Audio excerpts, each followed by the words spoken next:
Amado Padre, venimos al trono de gracia por medio del Señor Jesucristo, guiado Santo Espíritu, agradecerle que podemos hacer un culto familiar para poder estudiar esta introducción a Segunda de Corintios. Le pedimos, Señor, la guía y dirección de su Santo Espíritu y que esté aceptando este himno como olor fragante, pues lo hacemos, Señor, con un corazón sincero hacia usted y que usted lo esté aceptando, Señor. Gracias, le pedimos todo en los méritos de su Hijo amado Señor Jesucristo. Amén. Amén. Vamos a hacer Todavía, Señor, el himno 239.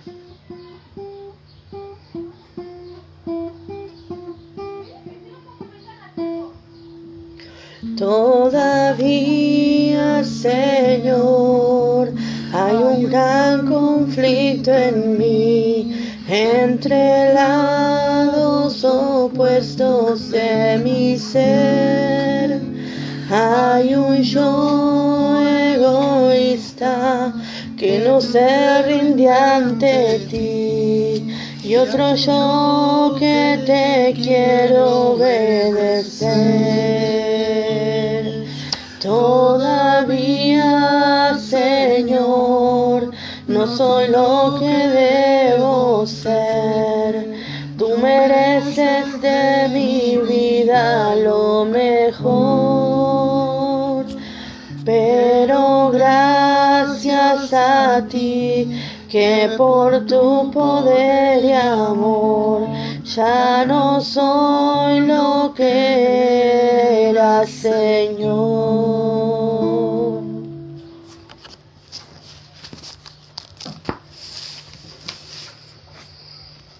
el otro domingo habíamos visto en el culto familiar que Pablo, había corregido en esta iglesia que tenía bastante desorden, y a pesar de eso eran hermanos.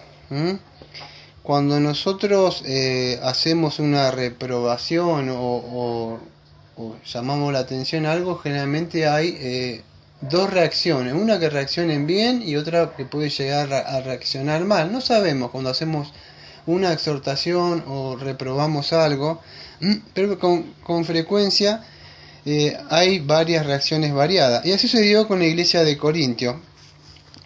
En esta segunda carta que Pablo manda, que nosotros habíamos aclarado en primera de Corintios que creíamos que había 3 cartas, ¿no? Pero vamos a dejar ahí, nosotros tenemos esta como la segunda carta de Pablo a los Corintios. Eso lo vimos ya en primera de Corintios. Y muchos creyentes, después de esta primera de Corintios, que le hace una corrección en varios temas, porque toca varios temas temáticos en esa primera de Corintios que estuvimos viendo. En esa corrección muchos enderezaron o corrigieron su conducta pecaminosa, como ese metanoia, arrepentimiento, cambio de mente. Muchos cambiaron su mente y comprendieron algunas verdades cristianas o doctrinales que Pablo le había mostrado a ellos, porque él le había mostrado que Dios era un Dios de orden, y de esa forma ellos pudieron enderezarse y conocer o entender mejor las verdades cristianas, básicas. Y estas noticias fueron traídas por Tito al regreso, vamos a decir, de la visita. Acá en el capítulo 7:6, en el 13:16, muestra cómo Pablo le llega esas buenas noticias de la iglesia de Corintio. Aunque no todas las noticias eran buenas. ¿Por qué? Porque vemos que, ya como dije al principio, cuando hay una corrección, algunos responden bien y otros no responden bien a la exhortación. Unos sí abren los ojos de entendimiento y aceptan esa corrección, otros no la aceptan esa corrección, pero había una minoría en la iglesia que no se había arrepentido. Y no solo eso, que guardó el resentimiento contra Pablo, iba en aumento ese resentimiento. No solo eso, que los judaizantes que estaban ahí, o los falsos maestros, se oponían a Pablo. Y no solo a Pablo, sino al Evangelio de la Gracia. Porque no solo se oponía, sino que buscaban infiltrarse dentro de la iglesia como falsos hermanos para decir que no era un apóstol. Atacaban el apostolado de Pablo. Entonces, Pablo había invertido muchísimo tiempo. En Hechos 18, versículo 11 nos da un poco de información el tiempo que él había invertido en la vida de estos cristianos, porque él había vivido durante 18 meses, y ya había escrito a ellos más de una vez, o sea, a estos corintios. En 1 Corintios ya lo vimos, ¿no? Incluso le había hecho varias visitas a esta congregación, a esta iglesia, durante todo ese tiempo. O sea, él tenía un profundo amor a estos hermanos. Entonces creemos que a fines del año 55 después de Cristo, o principios del 56, después de pocos meses que había escrito Primera de Corintio, él volvió a enviar esta carta a los cristianos de Corintio. Creemos que de algún lugar de Macedonia quizá fue, o esta sería la tercera, como aclaramos en Primera de Corintio. No sabemos bien, porque había una carta que no la tenemos nosotros, porque la primera era ¿te acordás que era una respuesta a algo que ya le había mandado? Y esta supuestamente sería tercera, pero quedó como segunda para nosotros porque no está la otra carta, que ya habían recibido ya de él. Entonces esta carta también era mostrada como dolorosa por las cosas que Pablo estaba sucediendo también, y también en Primera de Corintio, pero el Espíritu Santo le agradó guardar solamente estas dos epístolas de Pablo, ¿no? Pablo, el interés que tenía en esta epístola mostraba, entre otras cosas, la defensa, vamos a decir, de su apostolado y la autoridad que tenía en la gracia que Dios le había dado para que él ejerciera como un apóstol, a pesar de que estos judaizantes, estos falsos maestros se levantaban contra Pablo, ¿no? Oponiéndose a Pablo y al Evangelio de la Gracia. Bueno, después, al final de todo, Pablo promete, o sea, que lo iba a visitar.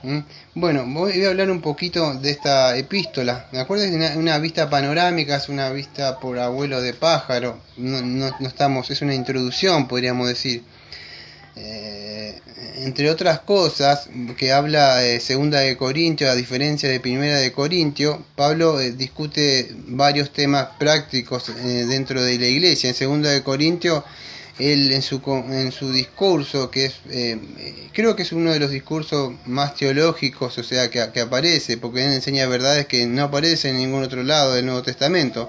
Uno de los ejemplos de estas verdades comprende las enseñanzas apostólicas sobre el nuevo pacto, que en el 2.12 al 4.6, que yo estuve viendo en el aula reformada un poco esto, la teología del pacto. Estoy viendo el nuevo pacto, y hablé un poco de Segunda de Corintios 3, que ya ahora voy a hablar un poquito de esto.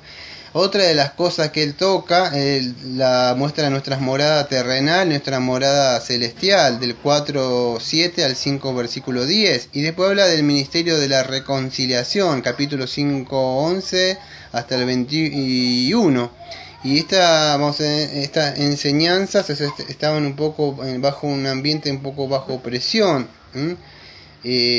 Por eso también Pablo cita también los sufrimientos de Jesucristo, en el 4.8 al 12 en adelante, ¿no? Y estas palabras de Pablo en 2 de Corintios, de verdad que son un tesoro de doctrinas doctrinales que merecen, creo, profundizar, porque Pablo, más allá que habla en esto que yo dije del nuevo pacto, la morada terrenal, y que no habla en otros lados, y también la que habla del ministerio de reconciliación, son, creo que, verdades doctrinales que merecen profundizar en este tema. Entonces Pablo, después de unos saludos iniciales que hace, del 1 al 11, Pablo explica el propósito de escribir su ministerio a quienes, vamos a decir, en Corintios lo estaban apoyando, y la integridad de su ministerio, que Dios lo había levantado como apóstol. Entonces, y después muestra el interés que tiene, que es superior a la ley, vamos a decir que la gracia, el ministerio de muerte, que yo hablé la otra vez en el habla reformado, ministerio de muerte y ministerio de vida. La ley no podía matar, te mostraba tu condición pecaminosa, él muestra un refrén a la ley, el refrén al pecado, y es un ayo que te conduce a Cristo. En cambio, el ministerio de vida no, el Espíritu Santo te da vida, regenera a los creyentes, santifica, lo pone en la posición en Cristo y en el cuerpo de Cristo y otras cosas él habla, ¿no? Después habla de lo que lo controla, después en comparación, vamos a decir, con otros, él habla un poco de la alegría que tiene por las vidas cambiadas, que estos cristianos habían cambiado, estaba un poco, o sea, él estaba alegre sobre cómo lo apoyaron y cómo habían cambiado algunos de ellos, ¿no? Él manifiesta su gozo, él como apóstol en esto, entre otras cosas. Yo estoy mostrando solamente una vista panorámica de esto, ¿no? Él está muy contento, gozoso por estas vidas cambiadas. En los capítulos 8 y 9, Pablo ya explica otro propósito, su segundo propósito en esta carta, que es completar la colecta para los cristianos en Jerusalén que estaban en gran necesidad. Esto no es que Pablo estaba buscando plata, como muchos ven hoy, que la colecta para el pastor, la colecta para tal cosa. No, la colecta era para los pobres, los huérfanos, los necesitados, y siempre fue para eso. Los pobres siempre estarán con ustedes. Eso es el mandato que le dijeron. No se olviden de los pobres, le dijeron. Entonces no se trata de vamos a hacer la colecta para tal cosa o para esto. No, siempre era para los necesitados. La alfolía era para aquellos que necesitaban de verdad. Y no quiero hablar más de este tema, porque si no me voy a salir del tema de que empiezan con ese diezmo y esas plata, que empiezan a lucrar. Y eso no es. Pablo estaba en contra. Él pensaba en los necesitados, él se negaba a sí mismo, y él trabajaba con sus manos. Entonces ese es otro propósito que necesitaba ser terminado, hablar de estos necesitados, porque ya tenía más de un año este proyecto. Entonces, y el propósito final de Pablo, bueno, defender su apostolado. Él sigue con esto porque se le oponían. Siempre que vos querés predicar las doctrinas de la gracia o querés predicar el verdadero evangelio, se te van a levantar opositores. Vas a tener que quedarte solo, te va a quedar con un remanente, un grupito nada más, que siguen de verdad las verdades del evangelio. Y Pablo defendía la legitimidad, o sea, con relación a Dios que él tenía. Y bueno, y él empieza a hablar después de un poco de su contenido sobrenatural, de lo que él había visto, ¿no? Pero después unos saludos finales, él que los expresa, y expresa más o menos sus sentimientos, porque él expresaba sus sentimientos, era un hombre que mostraba lo que él sentía, ¿no?, hacia las personas, y él era agradecido también. Así que eso es un poquito lo que habla. Hoy hicimos cortito, porque abuelo un poquito de pájaro, y vimos esta vista panorámica, ¿no?, de este ministerio que Pablo ya. Así que vamos a cerrar. Amado Padre, le agradecemos porque pudimos ver esta vista panorámica de 2 de Corintios, que lo dice por arriba. Le agradecemos por el discurso teológico que Pablo nos enseña, estas verdades, que ya vi un poco en el aula que tenemos, en el aula reformada. Estuvimos viendo un poco de esto del nuevo pacto, contratado también con el antiguo pacto, del ministerio de muerte, que no da vida, no porque sea mala la ley, sino santa y pura, pero no nos puede salvar. Pero sí, el nuevo pacto, damos gracias al Señor Jesucristo, porque fue por la vida y obra, muerte y resurrección de su Hijo que nosotros ahora tenemos vida, hemos sido justificados, Señor, gracias a su Santo Espíritu, Señor, que nos ha regenerado. También aprendemos en esta epístola la morada terrenal y celestial que tenemos, y este ministerio de reconciliación, Señor, que si no fuera por usted que había mandado a su Hijo amado, nosotros estaríamos destituidos de su presencia como estábamos. Así que le agradecemos, Señor, por estas epístolas que Pablo lo escribió incluso en sus sufrimientos, porque a veces usted trabaja mucho cuando nosotros estamos padeciendo, Señor, y gracias a que Pablo padecía también, él pudo escribir también a veces muchas de esas epístolas en la cárcel, y usted nos ha dejado este tesoro, estas verdades doctrinales escritas. Por eso le agradecemos, Señor, por esta epístola. En el nombre de nuestro amado Señor Jesucristo decimos amén y amén. Amén.